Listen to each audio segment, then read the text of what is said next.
కాకినాడ జిల్లాలో ఎస్బీ అధికారులు రైడ్స్ చేశారు. జిల్లా పరిశ్రమల కేంద్రం జీఎం మురళి 2 లక్షల రూపాయలు తీసుకుంటూ అధికారులకు రెడ్ హ్యాండెడ్ గా పట్టుబడ్డారు. శ్రీనివాసరావు అనే వ్యక్తి నుంచి లంచం తీసుకుంటూ దీంతో బాధితులు ఎస్బీ అధికారులను ఆశ్రయించారు. పక్కాగా స్కెచ్ వేసి మురళిని పట్టుకున్నారు. శాఖాపరమైన చర్యలకు ఆదేశించారు. ప్రభుత్వ అధికారులు నిస్వార్థంగా ప్రజలకు సేవలందించాలని సూచించారు. ఎవరైనా లంచం డిమాండ్ చేస్తే కఠిన చర్యలు తీసుకుంటామన్నారు. ఎవరైనా లంచం అడిగితే సమాచారం అందించాలని, వారి వివరాలను గోప్యంగా ఉంచుతామని ఏసీబీ అధికారులు తెలిపారు. కాకినాడలో శ్రీముఖ ఎంటర్ప్రైజెస్ అని ఒక ఐస్ ఫ్యాక్టరీ ఉందండి.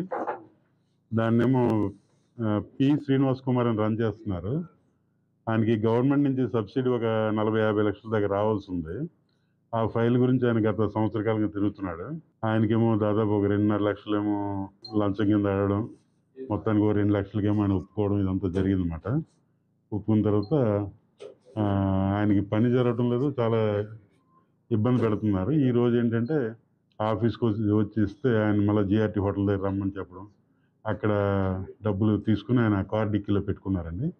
ఆ టైంలో రాజమండ్రి నుంచి డిఎస్పీ శ్రీహరాజన్, నేను, తర్వాత మా ఇన్స్పెక్టర్స్ వాసుకృష్ణ గారు, శ్రీనివాసరావు గారు, తర్వాత